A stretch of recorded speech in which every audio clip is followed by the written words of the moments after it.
Fox News stays on our page for 13 seconds, but an average user from CNN stays on it for 28 seconds, we can automatically increase our bids with a higher user intent. Cool. All right, that makes a lot of sense. Thank you for that. I'm super interested in the next one. So, how do you actually approach creatives, right? So, how do you find yourself always snapping pictures of your daily life, or how do you do that? I'm stealing pictures every day, all day, from everything I can possibly do, right? So creatives is, in my opinion, the hardest part of the business. I'm not a good copywriter. I will fully admit that. And I think, honestly, one of the lamest things that we can all do is steal somebody else's stuff, right? I go into a different, one of the ad sniffing tools out there, ripping someone's content and saying, it's mine and pushing it out there. It's also, quite honestly, why a lot of clients fail. They try to rip the exact same headline and image as a competitor. They try to outbid them for that same placement and then lose money and wonder why. You're paying 30% more and you're not as good as that person is at their job, right? Or they don't want to innovate in that content. So we are constantly testing new angles, we're constantly testing new images until we find our sweet spot, and then we're taking those images and headlines, we're trying to make them better by constant adjustments and innovations. All right, that's cool. The next question actually fits perfectly to that. So the question is, how do you actually continuously source a good story, right? It's all about the story. It's all about storytelling, specifically on native. So on a popular topic that might seem hard, how do you do it? We try to stay very topical. What's going on in the news, what's going on in the marketplace, right? I mean, number one thing is you always have to sell to a need. If there's a certain need for a marketplace, we obviously sell to that. We ask questions from our clients and then use those questions to build our content from. And we try to be very topical of what's actually happening in the current marketplace. If there's an article written currently about something that's very interesting to one of our clients, we may flip that article into some kind of source data and then use that for a content piece as well. Cool. All right. So the next question is, do you actually have an example funnel that you could show? I mean, showing is kind of hard, but maybe you can lead us through it? Yeah, not in my back pocket, but we can kind of quickly talk through it. So a sample funnel, we will do this for home solar, because that was on the slideshow.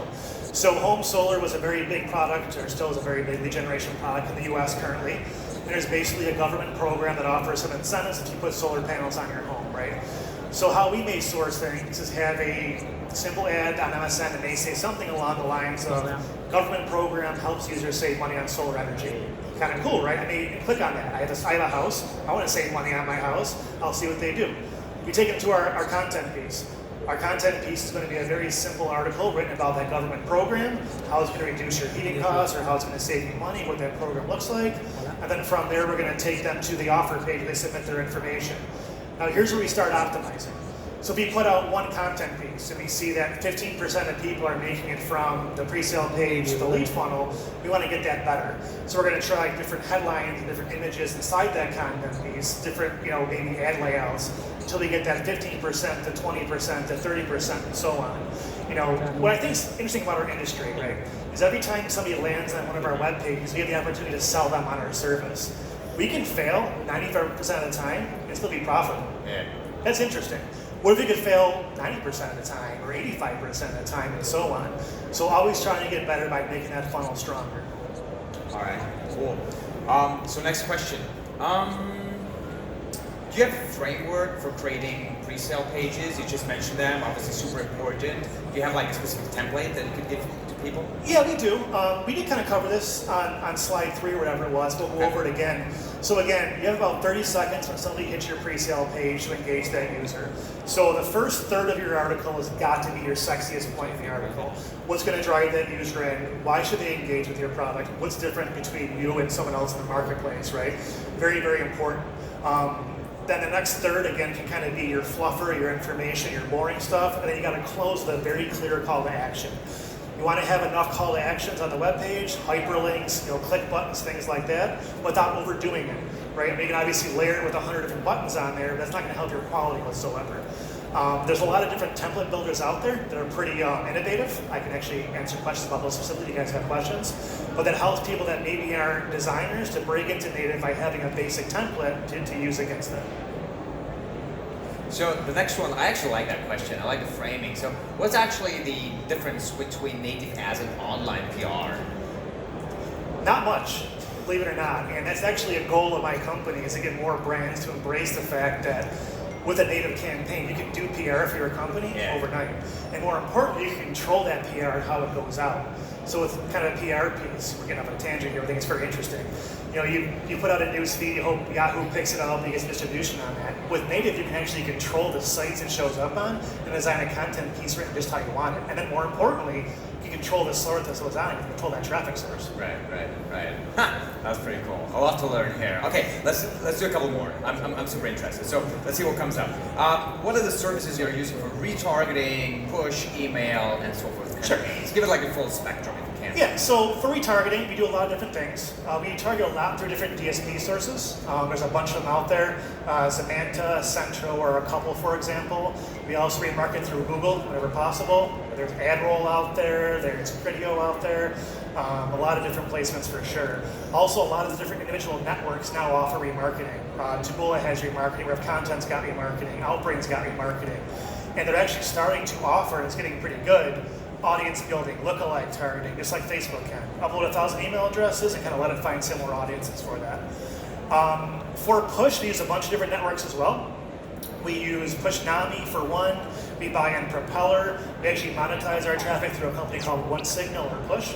With them, you can drop users onto your page, and you can obviously remarket to those users, and then market third-party products to them as well. And then we do a bunch of different ad buys on push traffic sources as well. And email is an internal system we use, so it's something we built internally. All right. How do you keep track of that? It's a lot of work. I mean, like multi-channel on such a broad spectrum is a pain in the fucking ass to track. I mean, it got nuts about that. There is no truth, right? It's all about attribution. How do you do it? It is. So what's really hard is when we only control one aspect of the client's business, right? Say they only want their native stuff. Well, we may be running, let's say, 10% hot on a CPA target, and they'll complain about that, and you point it back and say, well, how's Google doing this month? And they'll be like, well, we're having a great month, actually. Well, attribution is not always going to be that day one conversion, right? So it is hard. I consider a good media budget like an ecosystem. Everything feeds off each other. When it's healthy, everything makes everything else a lot better. Attribution is not perfect yet. There's some Google Analytics and things you can do to kind of get a feel for it, but I will admit it's not perfect. We also do some stuff on dedicated domains, where we'll say, hey, this domain is only our domain. Let us only run traffic to this domain. Therefore, any attribution from that domain theoretically came from an ad buy that you would have done. Cool. Let's take 2 more questions. So, next one. Do you see any specific verticals that naturally work with native ads? Yeah, I mean, again, lead gen has been great for us. Lead gen is probably our bread and butter. We've been doing leads in various verticals for years. Again, authority is of course key, but it's a lot of different things. Anything that's quick call to actions, email submits work really well on native marketing. We do a lot with high-end financial products as well. Things that may cost a user $400 or $500, but there's a very high-end intent behind that as well. And then, like anything else, health and beauty has always been strong.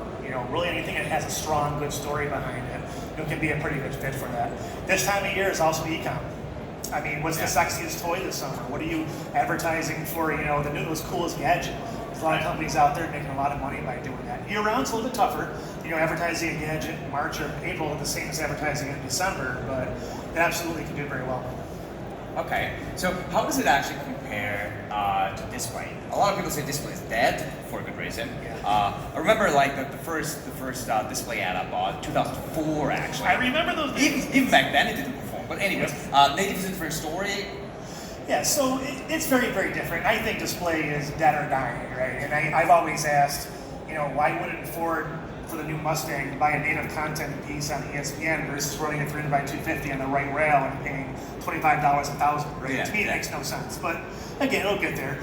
Display is kind of being kept alive by brands and agencies that don't quite, get it yet, but it's a dying thing. Right. So native is different because, again, it's an engaging ad and content piece, but people know it's an ad, which I think is very interesting. People know they're reading an ad, they know there's an ad at the bottom of the page, they still feel compelled to engage with it because of what it is. Native CTRs are like 80% higher than standard display ads. It's an insane difference between the two. And on top of that, the engagement is better, the long-term viability is going to be a lot better. I mean, I ran a display ad in 10 years. Yeah. That's how I got my start. I did a lot of display advertising back then. All right. Should we take one more? Yeah. Let's do one more. Final question. So, how do you structure headline and image tests? So I break everything out on my side. If I'm building a campaign inside Taboola, I have the headline be my control and only run that headline in that campaign. And I do variations of the images inside that same control. Once I find my winning image, let's say I have an image of a house, that's my winning image, I'll take that image and I'll change the image and do a controlled test against that house. So I may make it black and white, change the hue, add a layover, all the different things, try to get that intent. And then once I have it working, I put it in a box and forget about it, let it sit there and start testing something new.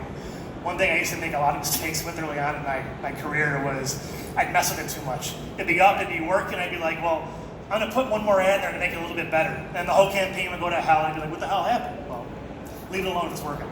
All right, well, that's experience all of us had, I guess, and that's important. So, thanks for sharing some fails here as well. It was amazing having you here. Thank you, Joe. Thank you guys, appreciate it. All right, please, cell phone time. Put up your phones and let's make sure to rate.